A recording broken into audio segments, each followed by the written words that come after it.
Hey, yo, it's Ben Kenobi from SOS. We about to kick something for y'all real quick. Listen, you could call me light cause I shine like one. There's no lie, when my time gonna come, there's no lies in the lies I've sung. Damn, we cold, gotta be next to window like the blinds that's hung. Wise mind so young, think it's reincarnation. Seen more bars than the reincarcerated. Look into my soul, it's the oldest carbon dated, like I seen the stars form way before the modern ages. Yo, way before the cars and spaceships flow, say warning. This could leave you faceless, and hip-hop warned us the game need a facelift. So I respond, it's a bet like it's Vegas. Yo, Nate G from SOS, I'm about to kick something for you. Look, and you don't want to get me started though.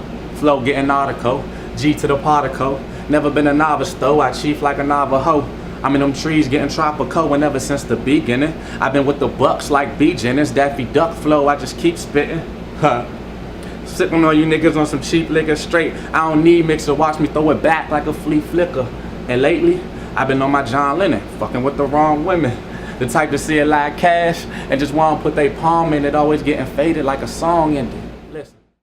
It's PATisDOPE and I'm here with SOS. Damn, y'all said that together. Damn, y'all a team, huh? Yeah, all the way. Sure. Been doing it for a minute too, so you know, it just started becoming more natural. Okay, so where did it all start? You know, how did y'all two link together and decide to just like take on this music? Yeah, well, it started in high school. We both went to Benjamin Baptist Academic High School right up the street, you know, on Georgia Avenue. So, you know, I was new there. He was already there. I was a 10th grader, started going there. So I was a new guy. So when I went there, I, you know, did my little music thing myself. I barely did it, just wrote a rhyme or two. Bought it to school, you know, I want to show off just to all the peeps. So he come up to me in the hallway. I didn't really know him like that. He was Nick came up to me like, man, I heard you rap. You know, I was like, yeah, I guess I rap. I do music at my house. I got songs like, yeah, let me hear what you got. I want to battle you. And I'm like, you want to battle him? Yeah. but back in that time, you know, a few years ago, it wasn't that known to do that type of stuff, was it? Well, for us, I mean, I feel like in recent years it's become this trend, which isn't bad for our culture, because as African Americans, it's good to have a culture attached to our self-identity. But back then, I feel like we was listening to Cassidy. You know what I'm saying? We was listening to old Meek Mills, or that was what we was listening to. So we might be dating ourselves a little bit. But y'all don't give me old Meek Mill and Cassidy when I hear y'all rap and when I look at y'all appearance. Yeah, that's just the roots of it. That's what we got. That's what we fell in love with. So we do our own style, but that's what the root of music was. So when we was listening to that, that's one thing we connected on. And I told him, like, I won't battle you, but you come to do some music at my house. We go and we noticed that that's the same stuff we like. As we kind of just found ourselves. We just evolved with the culture of it and staying with some of the trends, but like you said, still keeping it within ourselves and still staying in our lane. The biggest question here is, who are these guys? Yeah. You know, when I put the link out, they're gonna click it. Maybe they won't click it because they don't know who y'all are. Yeah. So if you had one type of, you know, summary, quick sentence to say, like, who are y'all? I would say that we are relatable lyricists. I would say that we spit intelligently. I would say that what we really have to offer is a different style, a different flavor, and versatility. You know what I'm saying? But I think in general, I think that we have talent. And at the end of the day, that's what we want people to understand, is that we have talent. And basically two young black dudes from DC, college graduates, frat boys, like they want to summarize it like that, but they do music, and you'll hear all of that experience in our music. What's out right now? Right now we got a lot of things out. So we just put out mixtape Believe. Put that out this past summer, and we've been dropping tracks on that steadily, just on different blogs. Every Sunday, actually, we have what we call SOS Sundays. So definitely people could check that out. Every single Sunday, we're releasing a track. On our website. Yep, on our website, SOSmusicgroup.com. So we're either releasing a track from Believe, or we're just a track that we're getting out, you know, maybe a freestyle. Once a month. So check out, we're going to have a music video once every month, at the end of the month, usually the last Sunday. Who's the better rapper? Who do they say, who do they say is the better rapper? I answer that question. Okay. All right. I'm the better rapper. Okay. And Nick is the better lyricist, writer. Because he writes, and like you said, you're into films, you're into script writing, like you're an artist. Yes, exactly. Okay, so what else do you do that I don't know? Yeah. Man, I write all the time. So yes, do film. No books? But I'm gonna get into it. So actually, I write children's books. Okay. And I actually just got a book deal with a charter network in the area of DC Scholars. Okay.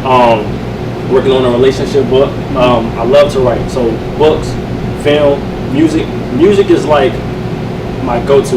You know, that's my release. Film is another passion of mine, but to me, film is a further goal. Music is like my go-to, my immediate release. When I first fell in love with poetry, of course. So yeah, I definitely write all the time. And I would agree, Nate, when he says he's a better rapper, he's talking about performing, talking about, you know, swag on the track, talking about cadence. You know, with those things, he picks up quicker. And I think that writing wise, definitely I'd be the better writer. But when you put those two things together, me picking up on his flow, him picking up on the you know what I'm saying, some of the lyrics that I can bring, then that's when you start to form a dynamic duo, which we like to think that we are. So probably the best duo in hip hop, the newest duo in hip hop is about to come up, and that's what people need to realize for real. When you say who we are, that's it. We that new hip hop duo that we haven't had in a while that's gonna be dynamic. You know They always say that though. Like, they say that. You know, a lot of people tweet me, be like, "Yo, you don't support us. Yeah. I'm the best rapper in the DMV. Yeah. I'm this, I'm that." Yeah. What's the struggles right now to prove that y'all Yeah. are? Like, what is the biggest struggle right now being two young artists coming up in the DMV where a lot of things is so critical and everybody's judging you? Give me a rundown of the struggles right now trying to prove yourself. I mean, yeah, like you said, the biggest struggle is the people, is the fans. Like, you're making music for these people, you're making music for the fans.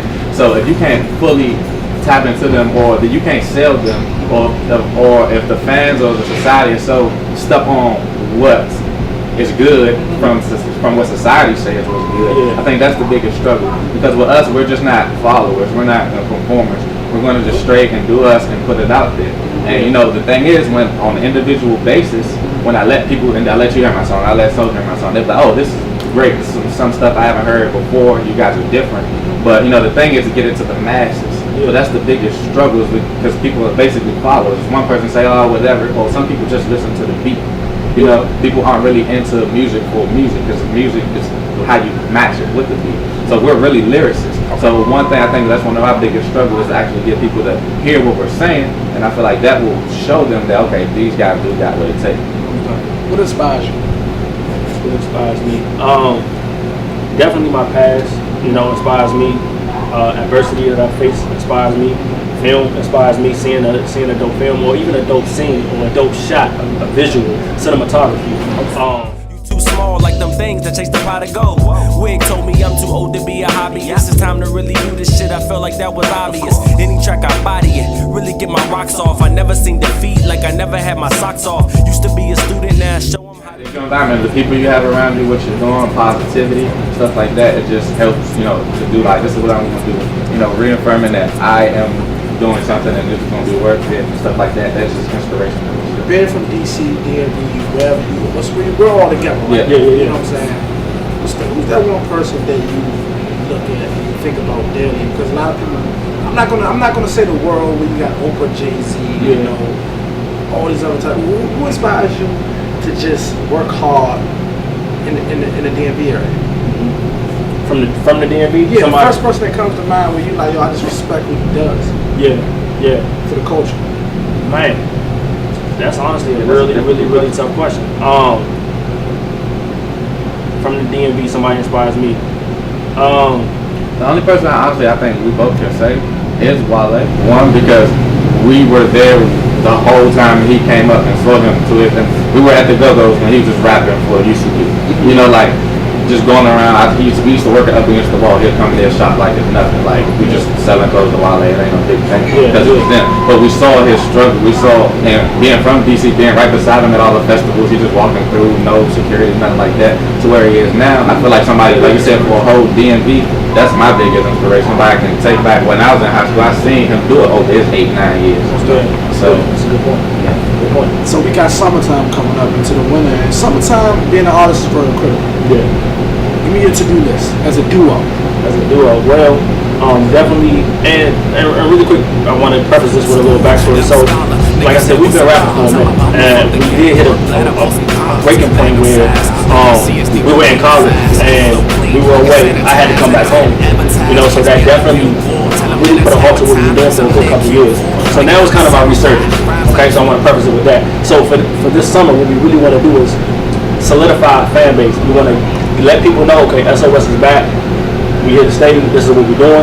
We want to pick up our marketing. You know, basically we want to handle our business. One of the biggest things is just getting ourselves back out there, solidifying our fan base, picking up our marketing, doing interviews, doing shows, and just being seen. Being like you said, who are we? We need to let people know who we are. And once we do that, people will be everything else will follow. Like the music will come. We'll have the mixtape drop. We have songs on songs that just drop. We have all of that. So DJs and stuff like that. It's just the fact of connecting with that. That's what our summer's about. Connecting the dots.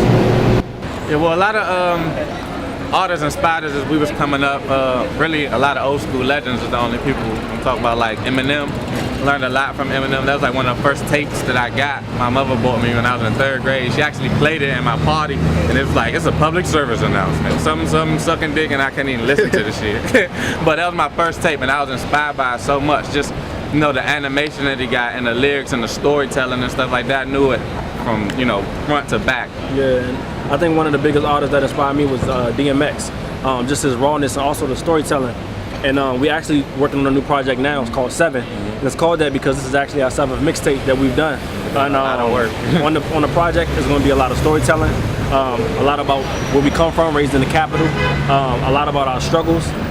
But I think the most vivid thing is that storytelling, and that's something that we have found a niche in our music, and it's come from a lot of our inspirations, also like Outkast. So just check it out, man. Check us out at SOSmusicgroup.com. Check us out on Twitter, SOS_Music Group, Instagram, Ben_Kenobi, Instagram, Nate G from SOS. You know what I'm saying? Man, check every Sunday, man. Hit us up on our website. We're putting out new music, a new video, new something. And sign up to the newsletter. We'll keep you abreast on everything we're doing throughout the week too. Exactly. So SOSmusicgroup.com. Make sure you check it out. All right, signing off, man. Shout out to PATisDOPE too.